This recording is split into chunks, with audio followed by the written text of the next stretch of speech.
You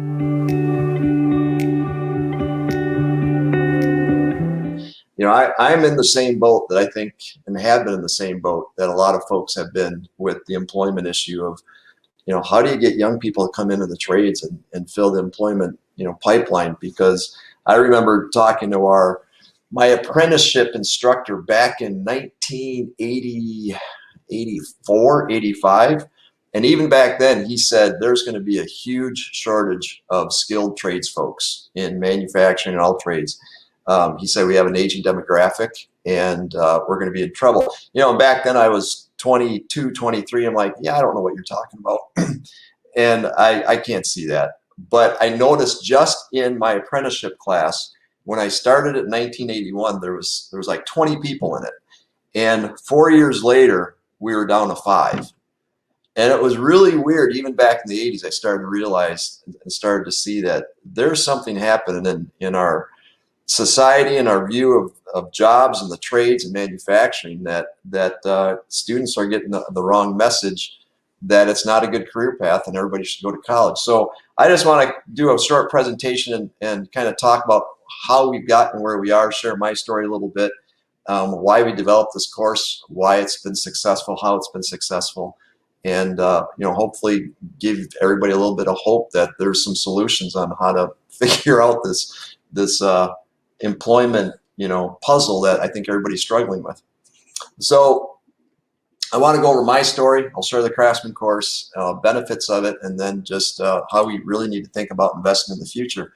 So the picture on the left is my dad back in Chicago when he was 18. So that would have been 1953, I think it was. And there I am later, you know, shortly after I graduated high school in 1981, you know, just running a gear hobber. But I often say that, you know, we've lost an entire generation of tech ed in our country, because when I was in high school, and I think a lot of you guys can relate, we had shop classes, you know, and I took wood shop, printing shop, and print that. Back then you still learned how to set print, you know, and typeset print, auto mechanics, drafting, and machine shop and welding. And that's just my world that I grew up in. I didn't go to college. When I got out of high school, I went into the shop and I became an apprentice. But as the years went by, I found out that nationwide, we've closed down our tech ed departments in our high schools. And I was talking to a tech ed teacher about this not too long ago, a few years ago, and he was actually he was in college, and there's a pretty key person, professor. There's two colleges or universities in Wisconsin that actually train tech ed teachers.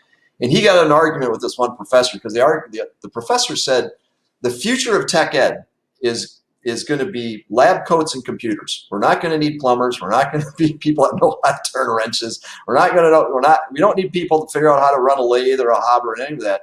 And Joe, our tech ed teacher, said, that's crazy. You're always going to need people to fix stuff. Well, this professor actually was nationally known, and he had a lot of input on education in general across the U.S. And he convinced nationwide, he was one of the voices that convinced people in high schools to get rid of your tech ed departments and completely overhaul them.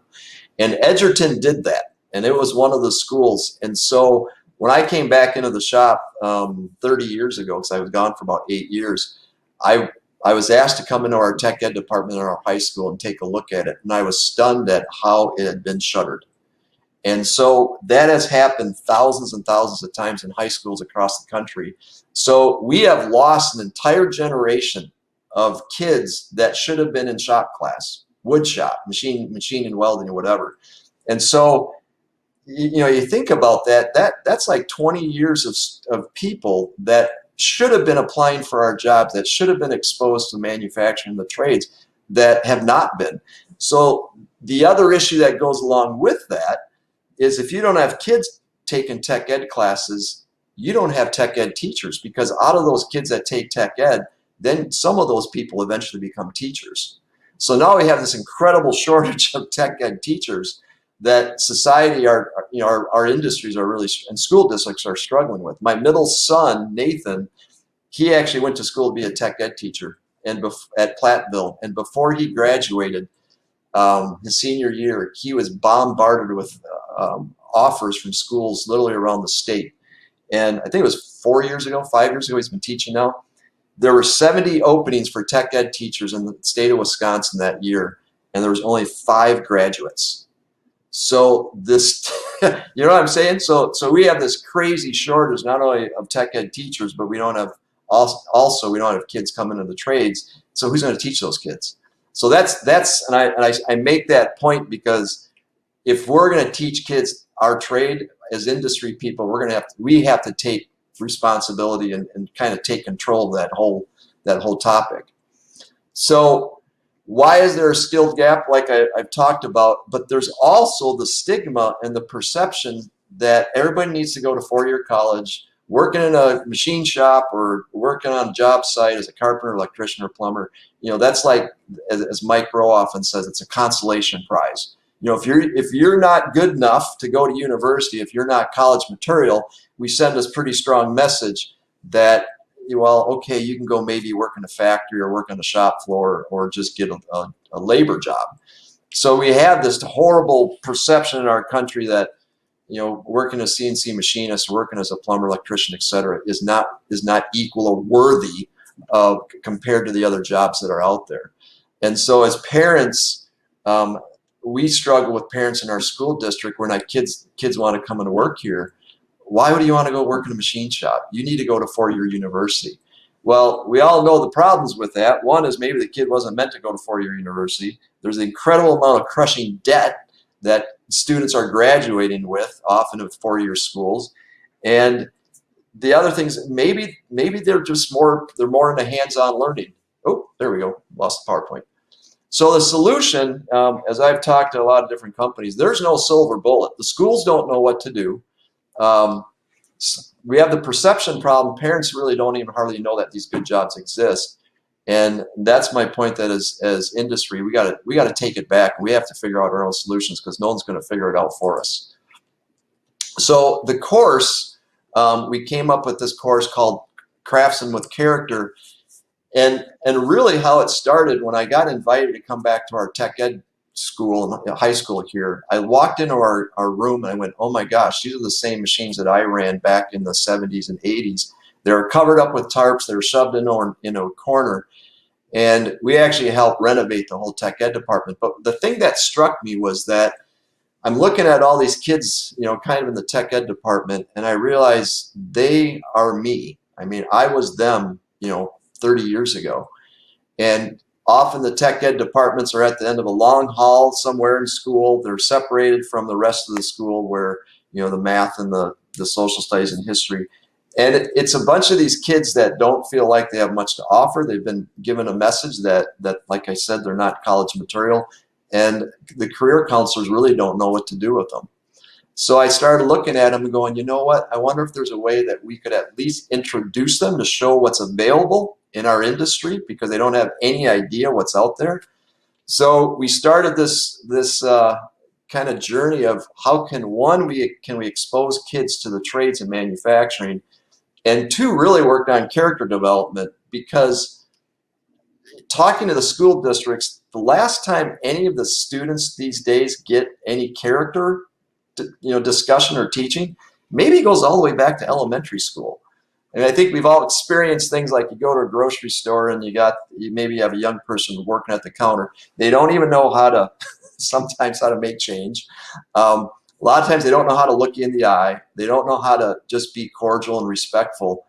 And it struck me that we just don't need workers. We need good workers. We need young people with the character qualities of showing up on time, being respectful, team player, know how to communicate, and all of that. But since a lot of these kids in the shop classes maybe come from just fragmented homes, maybe, you know, we run into kids that are parenting themselves. You know, they're under very, very little supervision. Social media, I think, has been a real detriment. We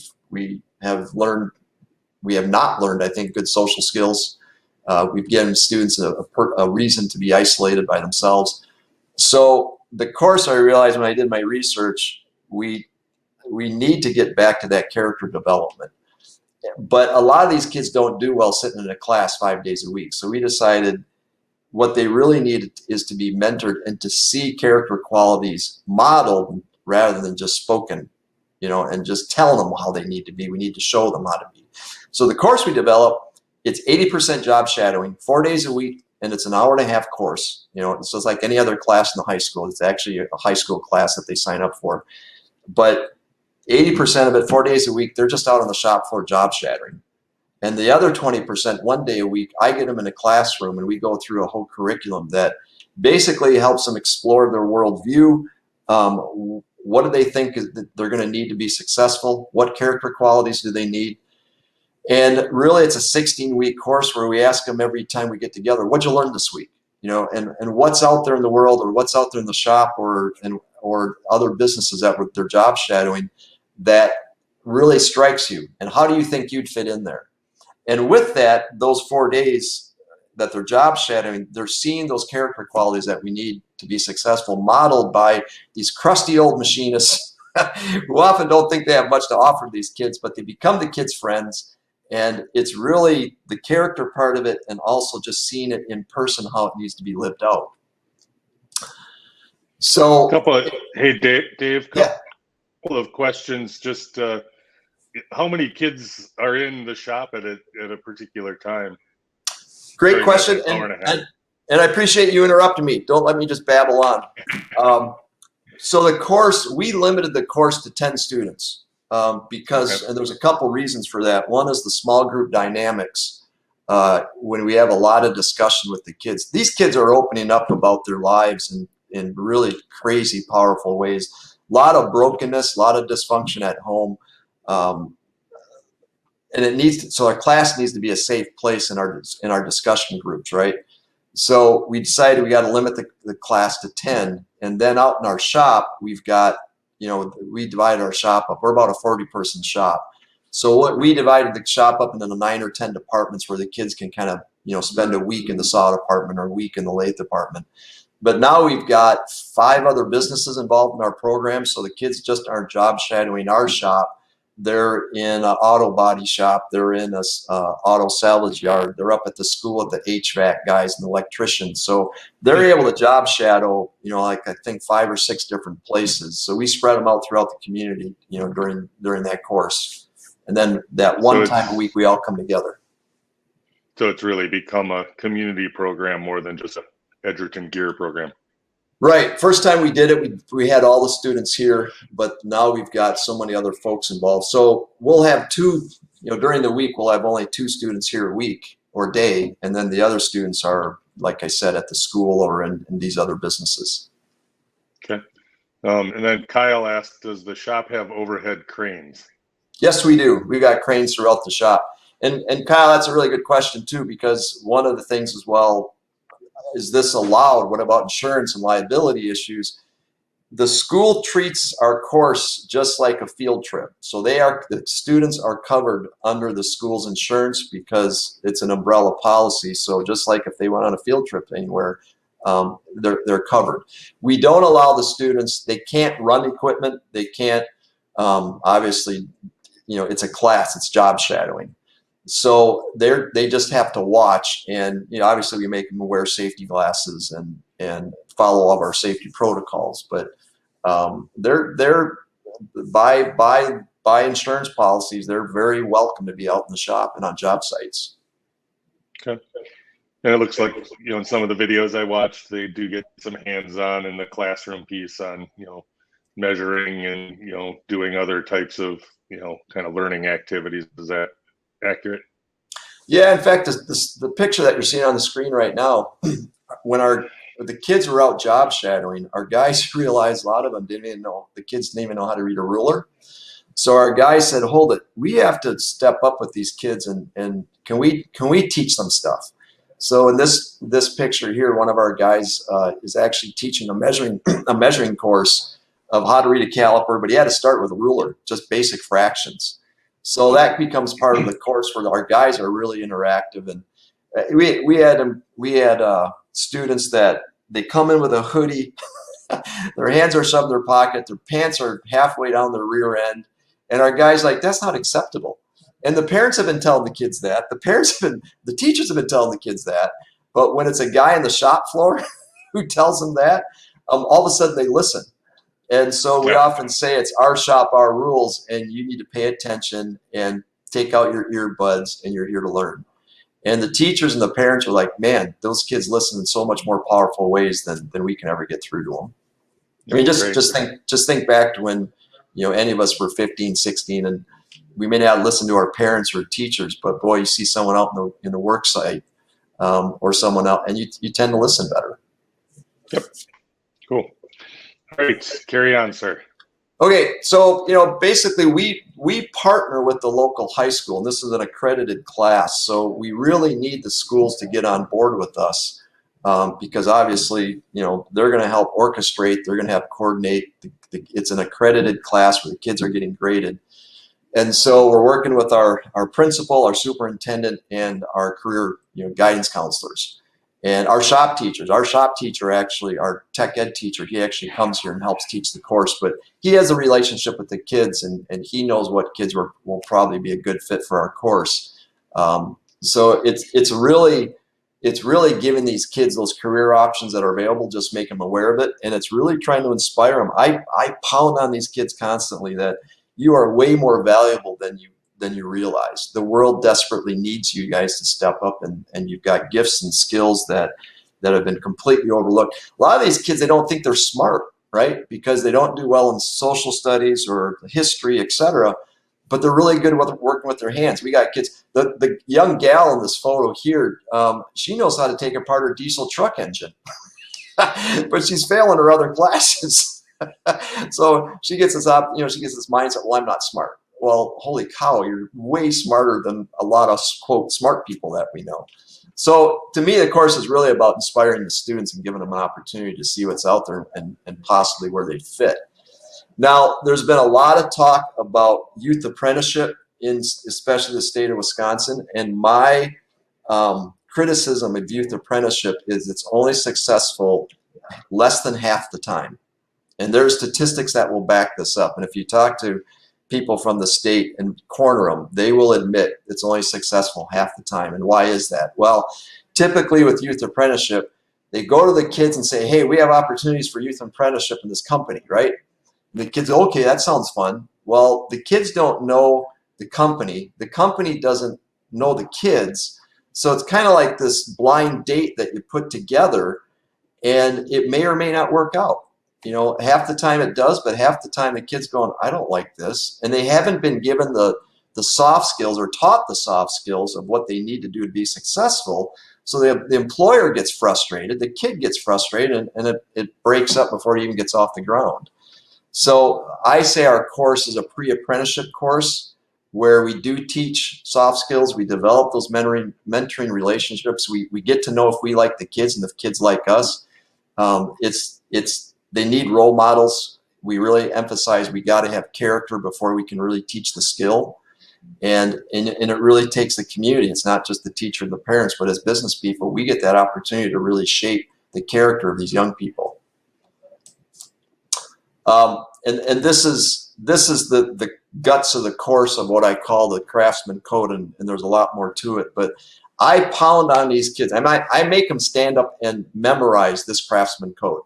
Now, if any of you guys are parents, you'll get a kick out of making a 16, 17-year-old young person stand up and say, I am not the center of the universe. And they got to say it with conviction, right? And that's the favorite part of the course when I teach it. And then they're like, well, okay, fine. And then number two, I do not know everything or nearly as much as I think I do. And that's just, but it's not a smackdown. It's letting them understand that they are part of a community. And like in machining and gear making, we stand on the shoulders of all the generations that came before us, to learn our trade. So it's really teaching them the respect for who came before us, and that they really are part of a great fraternity in our industry and of our communities, and we should be respectful and appreciate the past. So that's why we teach that there's dignity and purpose in knowing my trade, no matter what it is. Every trade is developed with a lot of incredible people, right? And then number four is a real powerful one. It takes a while for some of these kids to really embrace it, but the world needs me, right? Every person has their unique gifts and talents, number 5, and pay as a reward for my efforts, but not my main motivation. But the key of it all for us is seeing that light bulb come on with these kids when they finally start to believe that the world needs me, that I have something to offer and value and contribute to society and to my family and to our world. And that's what gets us excited, because that's the real transformation that we see taking place in these kids. You want me to respond to the chat there, Eric? Sure. What if you don't like the kid, or they feel they'd be better fit somewhere else? Do you connect them with another company trade that would be more suitable? Eric, that's a great question. So what happens in the course, we're not making a big commitment to these kids. The course is, like I said, a vetting process. So the fact that they're in the class, they're going to be moved around to other businesses, and they just have to job shadow. And we may not like the kid right off the bat, but over that 16 weeks, maybe they start coming out of themselves, and maybe they start gaining more confidence. The way we handle it, I think in the 8 years we've run the course, we've had 2 kids who didn't finish because they just wouldn't show up. But what happens over the 16 weeks, we get to know the kids get to know us. And the next step for us is, okay, you finished the course. Do you really want a job at Edgerton Gear? And if you, and we have to say, okay, maybe not. Let's see what you've got. And so our next step is a summer internship that we would say it's boot camp.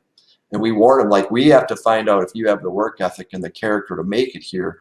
So we'll have the kids, clean machines, do lawn maintenance. Maybe we'll do some community service in the, out, helping other people, or just doing some grunt work around the shop. But they're exposed to our whole manufacturing environment. We see their work ethic, and we get to the end of the summer, and then we sit down with them and say, okay, if they're worthy and we like them, the next step is the youth apprenticeship. And then we'll sign them up in the youth apprenticeship course with the state. And it's an accredited course for the high school. So the kids are getting school credit. They're on the job getting paid, and it's during the school day. And they get a certificate from the state that said they've completed the youth apprenticeship course. But I don't like to get to that point of doing youth apprenticeship until we do the craftsman course and then the summer internship. Does that make sense? And with that, when I said earlier that less than 50% of youth apprenticeships work out, since we've done it this way, we have had 100% graduation rate with youth apprentices. We have never lost one because we've done the work of building that relationship ahead of time. That's awesome. Dave, what's kind of your most memorable story? I know I'm sure there's a kid that walked in a hoodie and didn't say a word, and by the end of it, they were a completely different person. What's your most memorable story? I gotta tell you, Eric, there's so many. And I've got 3. Let me tell. I got 3 guys right now that all fit the same kind of mode, where they were D students in high school, and school didn't know what to do with them. They're literally on the verge of flunking out or just dropping out. And all 3 of these kids, same story. They took our craftsman course. The light bulb went on, and in every case, they became almost A students the next semester. It didn't affect just our course, but their whole outlook changed, where they went, wow, I think I know what I want to do with my life.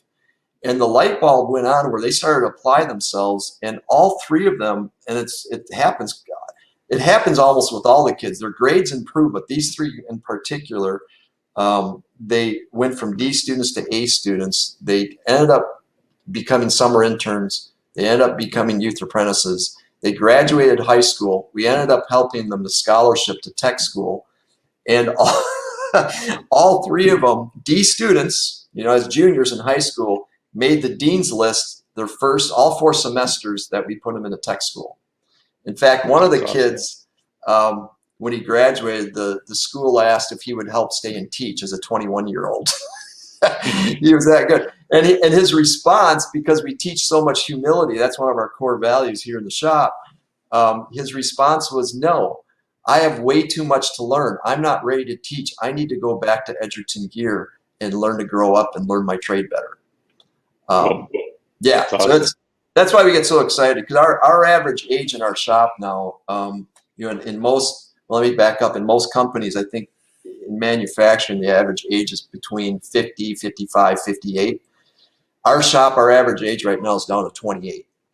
And that's Oh, because we've had 8 years of this pipeline that's developed. It takes a lot of work, but every semester, every year, we get 1 or 2 new students that become eventually full-time employees. hmm that's awesome. All right, you can keep rolling if you'd like. Well, and you can make this PowerPoint available if you want, but like I said, I am not the center of the universe, and that's where I talked about the trade stand on the shoulders of those who have come before us. So there's a little paragraph with all 6 principles about this that we just help the kids, understand, and they, like I said, they have to memorize not all the words, but the main 6 headings. And they we give them a hard time. They give me a hard time, like, oh, we got to say it again. I go, yeah, you're going to say this again until you get it. Until it really starts to sink in and you believe it. and they do. So what we get out of this, one of the exercises which I really get a kick out of, I'm amazed every time we do it, is we have this project where we say, okay, you guys, and just give an example of what a class in class would be like one day. I said, okay, here's your project for today. We have ruined planet Earth, and we have to go and build a new civilization on another planet, right? But in sci-fi movies, you rarely see a plumber. You rarely see a toilet. It's all this fancy stuff that's going on, but we don't respect the trades. In Hollywood doesn't respect the trades. And we show them different video clips and so on of proving that. But I said, here's the deal. If you're going to go build a civilization somewhere else, we need the tradespeople to go first, right? So how are you going to choose who's going to go? And the criteria that we're going to use, that you guys have to figure out, is you're going to choose people based on their character qualities. And so what character qualities do you think these tradespeople that you're going to select to send to a different planet, do you think they need to be successful on that mission? And the crazy part is they come up with a list, and it's the exact same list all 8 years. And then it's the exact same list that I show them that our own guys came up with. And it's the exact same list that is universal for no matter what culture, no matter what age. Everybody in the world, for civilization to function, we need to be trustworthy, we need to be respectful, there needs to be kindness, humility, responsible, disciplined, team players, all of that. And that really opens up the eyes to the kids, saying, oh, yeah, that's how these are really important in my life. And then from there, we say, okay, now you got to do a serious self-evaluation. You have to go home and find somebody that really will be honest with you and tell you, how do you do on this list? How do you measure up? And then we come back and we talk about it, and the kids get really honest feedback, like, yeah, I'm not nearly as respectful as I need to be. I'm not nearly as disciplined. And so we're taking the conversation about character and we're actually applying it to the workplace in their personal life, that, like, yeah, this is where I need to grow up and be a better person to be successful. And again, the transformation we see in these kids is just really, really fun. So that's where, again, the character analysis that I just talked about.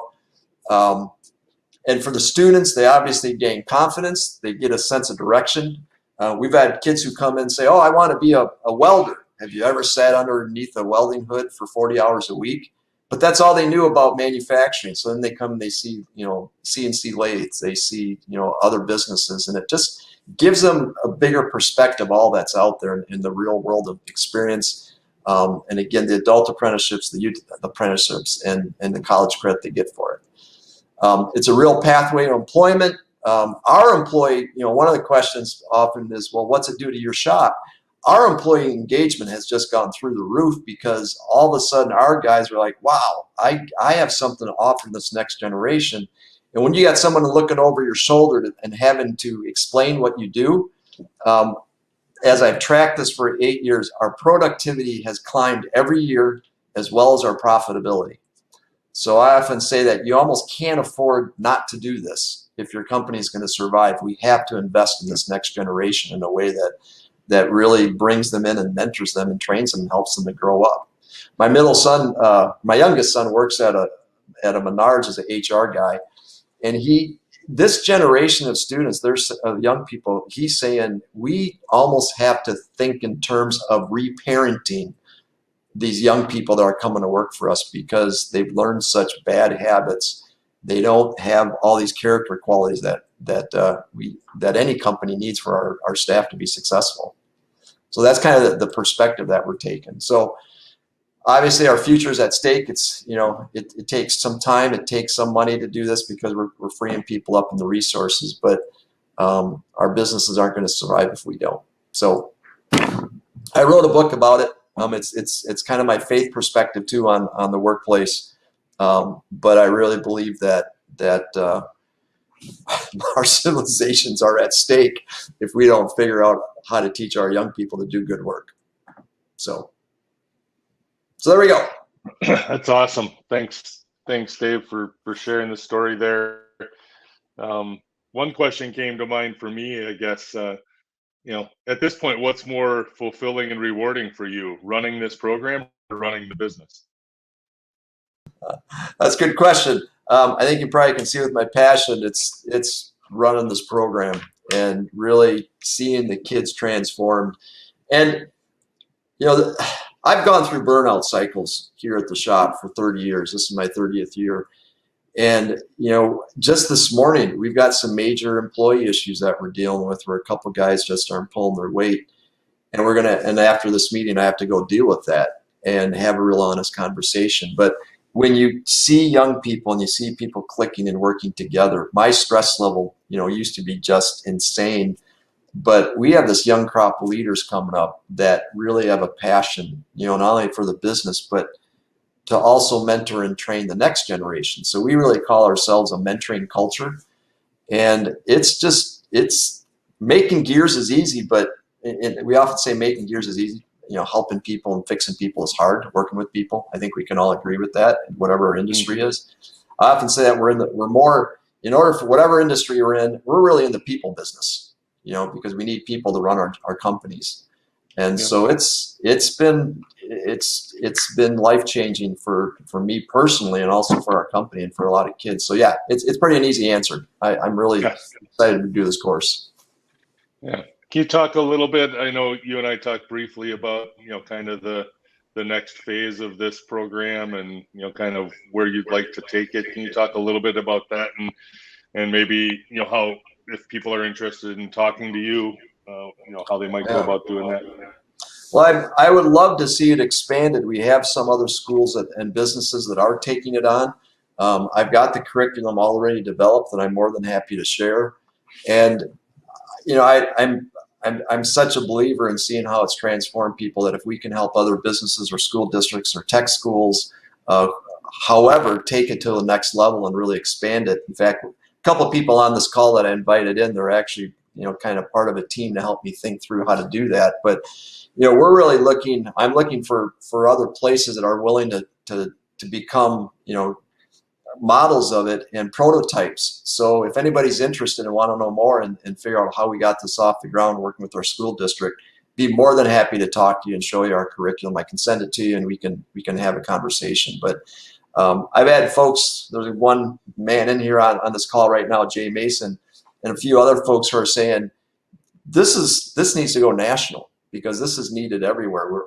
We're losing our generation. Our businesses and our civilization is really suffering because we haven't done a good job of communicating to our young people that they're really valuable, important contributors to society, and that's primarily through the work.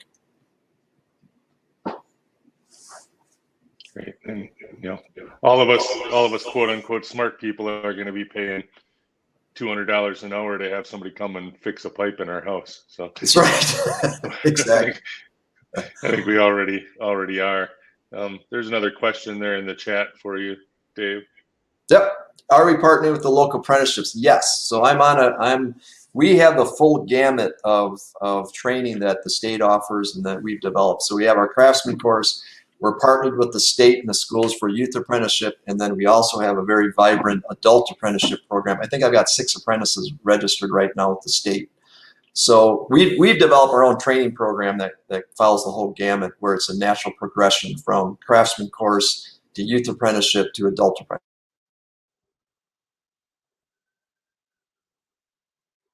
Cool. Did we lose guys? Still there? Dave, did we lose you? Or did I just lose Dave?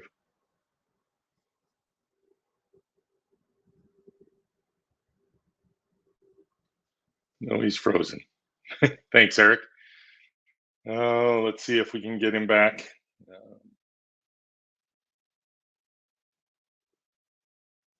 We'll give him a second to see if he got a message and is trying to reconnect. Sorry about that. But as Dave said, he is eager to extend the program. Looks like he's dropping off, so hopefully he'll get right back on here. He is looking to extend the program, and for anybody that wants additional information, you can certainly reach out to me, and I can connect the two of you. And in the email that we'll send up following this, we'll include a recording. Dave also just had another video was produced on the program that followed the journey of a couple of the kids that have been in the program, and I think that's ready to share as well. So we will get all of that information out to the group, and we'll try and give Dave a minute here to jump back in. Hopefully he didn't lose power or something catastrophic.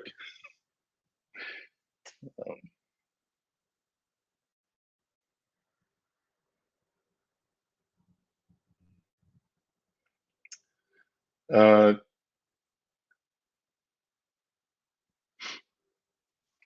guess, Kyle, I see a note there.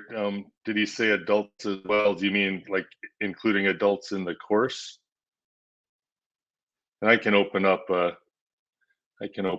your microphone too, Kyle, if you want to, or I'll open up people's mics if they want to jump in and chat here at all.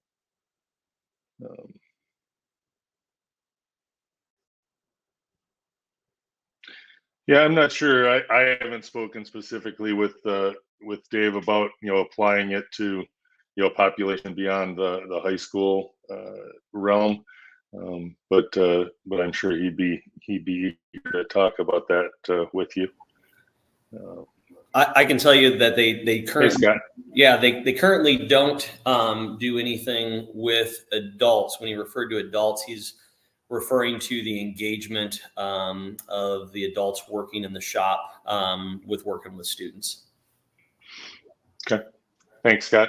Part of my panel, or our impromptu panel. Scott, while we have a minute, do you want to share? I know you and Dave have been talking about some different things at the in the Rockford district. Do you want to kind of talk about how you guys might be leveraging the program? Yeah, we're in the exploratory stage right now, but yeah, I serve as an academy coach at Roosevelt Community Education Center. It's a part of Rockford Public Schools in Rockford, Illinois. And one of the unique things about the academy program is that a lot of what Dave, if your schools and your areas follow the academy's model, a lot of what Dave is trying to do is really at the heart of what we're trying to do within academies. And so we're actually, I've been having a lot of conversations, especially in Rockford. We're a machining town. This was a town that was built on screw making over the years. And so we've been talking to some of the employers and some pretty big names about the idea of how do we do this. And what we're finding is the more we talk to employers in our area, the more we realize that they are all craving this. They all have the same kind of idea. They just don't know how to bring it to fruition. So the beauty of what Dave is doing is that it provides a mechanism to go in and say, hey, we have a template for making this work. Our situation is a little bit unique in the sense that we are technically for lack of a better term, an alternative program. And so we're not one of the traditional high schools, but in some ways that actually frees us up to do a lot more of it. So while we have not adopted the program and launched into the program, we're using a lot of the same principles. And one of the things that we're doing with eagerness is we actually have 6 times a year that we shut down our school. And we take our kids from the various career pathways and we send them out into the community to do job shadowing. And so we're tying into a lot of those same kind of ideas and themes in what we do. So great. Dave, back with us? Yeah, our internet dropped. We don't know. It must be the part of the storm. So did I miss anything good? No, we tap danced. Scott jumped in and talked a little bit about the things you guys are talking about. So Good. here we are. So, Okay. but yeah, one of the things, I met you in kind of I'm doing some exploration around ESOPs, and I know that's a path you're going down at Edgerton Gear. Yeah. Do you want to just share a little bit about that journey that you're on as well? Yeah, basically, I was, we're all going to have an exit strategy somehow, somewhere, and my stress running the business over the years has gotten pretty almost unbearable at times. But since we started doing this craftsman course, we got so many young leaders coming on. I thought, what's the next step? Because these guys, they treat it like they work here like they own the place anyway. I mean, their commitment here is just amazing. So I started exploring the whole ESOP option, I guess about 5 years ago. And this last year, I got real serious about it. So we have officially become an ESOP, started the process. And there's two ways you could do it. You could do a leveraged one where you just have the ESOP buys out or takes out a big loan and just buys you out as an owner. We're doing the non-leveraged option where I joke with the guys that they're stuck with me for another 20 years.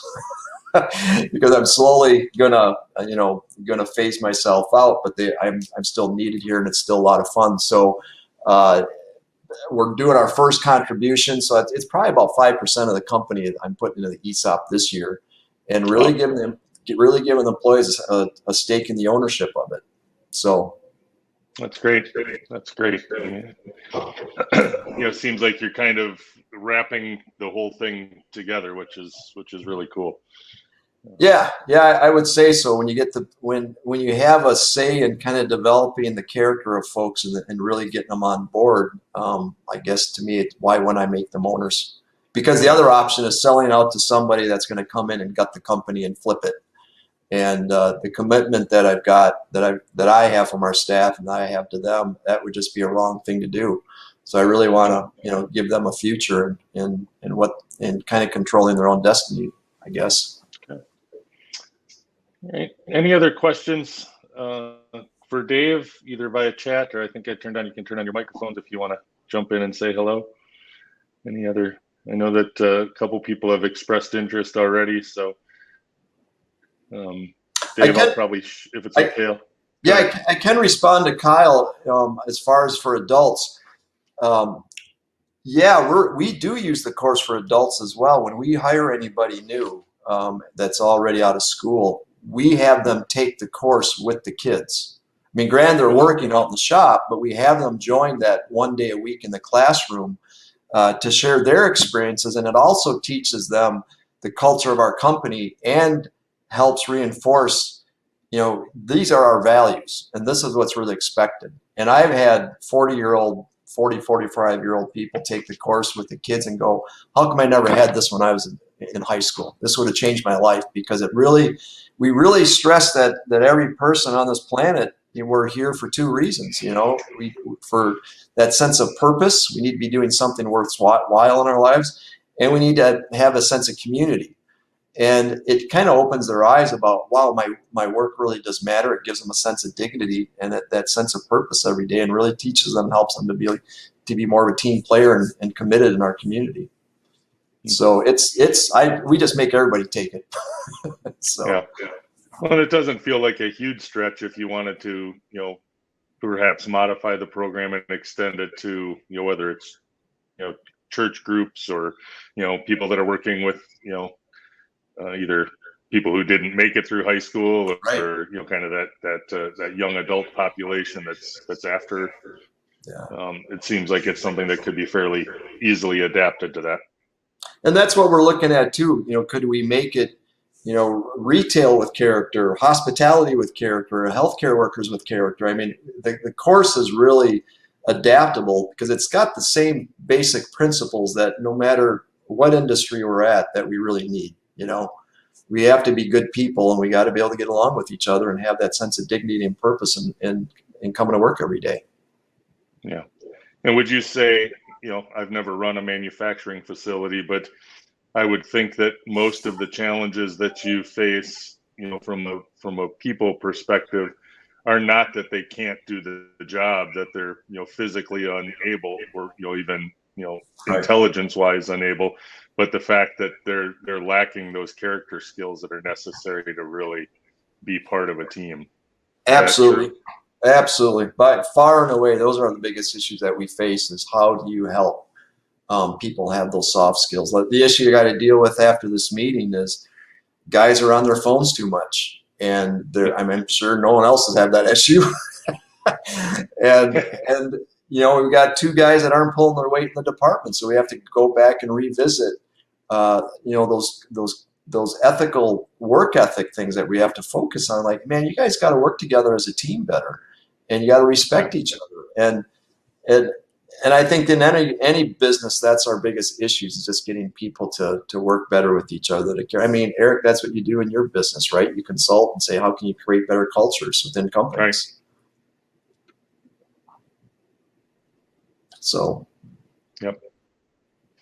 All right. We can buy all the machines that we want, but how do you get good people? And that's the big challenge. You can buy equipment, but people are the hard part. So. Yep, absolutely. All right. Any other closing thoughts, Dave? And I think we can probably wrap her up. No, I just appreciate giving me an opportunity to share. And again, if there's anything I can do to help, just Eric, feel free to share my email or get a hold of me somehow. And Will do. This is our, we're all in this together, and I'm willing to share this as much as possible, because I think our communities and our businesses are really at stake. So. Agreed. Dave, are you good with sharing the link to the new video that you said? Is that free for viewing? Oh, the forged one? Yeah. Yeah. Jay, you're on this call. That's okay to share it, right? Yeah, absolutely. Absolutely. Yeah. Awesome. It's really, really well done. So, all right. Thank you all for joining, and we will see you next time. And if you've got, any questions, you want to connect with Dave, drop me a note, and I'll make sure that happens. So okay. Take care, everybody. Have a great holiday. Merry Christmas. Happy New Year. All that good stuff. We'll talk to you soon. Thanks, Eric. Bye-bye. Bye-bye.